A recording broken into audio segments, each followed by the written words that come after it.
Hello, I'm Adam Barnes. Welcome to Project and Portfolio 6. This is my alpha version of my project.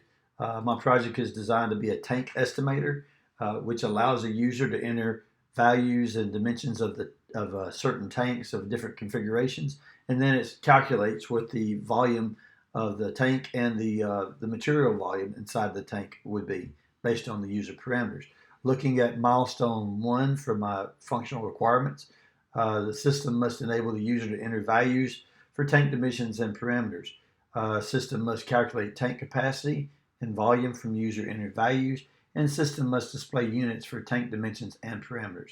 All my milestone 1 requirements have been met in this project, in this version of the project. Looking at milestone 2, system must include the capability to toggle between standard and metric measurement systems and convert all tank dimensions and calculated values, and system must provide adequate variety of standard tank configurations for user selection. For this version, all milestone 2 requirements have been met as well.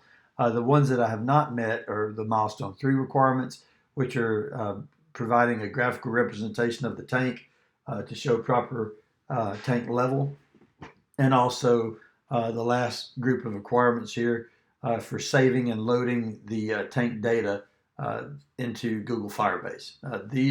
Both of these are part of milestone 3 and will be incorporated into my final project. Looking at where I spent most of my time, Sunday, a lot of time in Google spreadsheets and online Full Sail.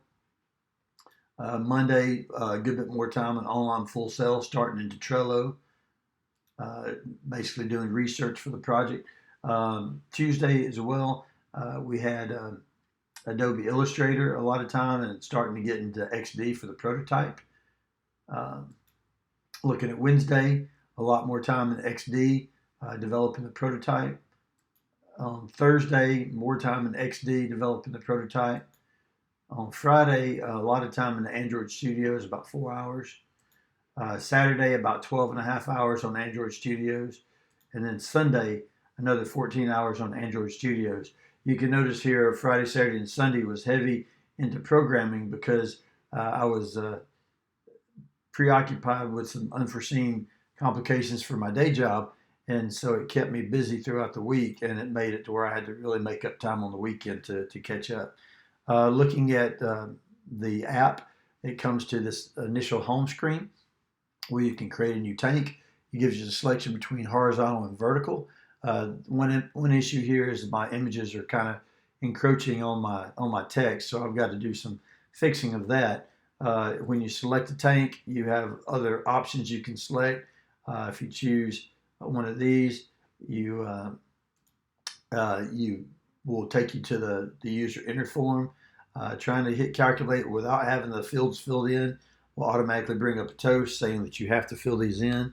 And so you can go to tank 1, you can go to Honda, and then notice this is a regular keyboard, but when you get down into numerics, it actually only allows you to enter numerical values.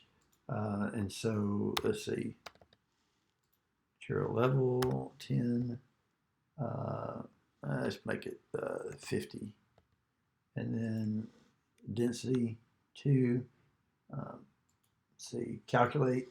So tank level cannot be greater than tank diameter. Well, how about that? Okay, so let's take this and this is for a horizontal tank, obviously, and let's change this to 20. All right, so now getting back to that, calculate. And so now there should be a tank that pops up here, a tank diagram, and it shows the current level. But if you scroll up, you can see all the calculated values here. Another feature is if you toggle the switch here, it will not only change the units, but it also recalculates the tank parameters into metric, and also the calculated values down here into metric as well. So you can toggle back and forth. Every one of these tanks configurations operate the same, and they are all functional. If you can go to the vertical, you have every one of these are a functional portion of the app, a functional feature. Now, going back to the main menu and looking at load saved tank, goes to a blank screen. This is a part of the app the user requirement, the features that has not been programmed yet, and it's actually part of milestone 3, and it will be incorporated into my final project. Other than that, this is the end of my video demonstration. Thank you for watching, and I hope you enjoyed it.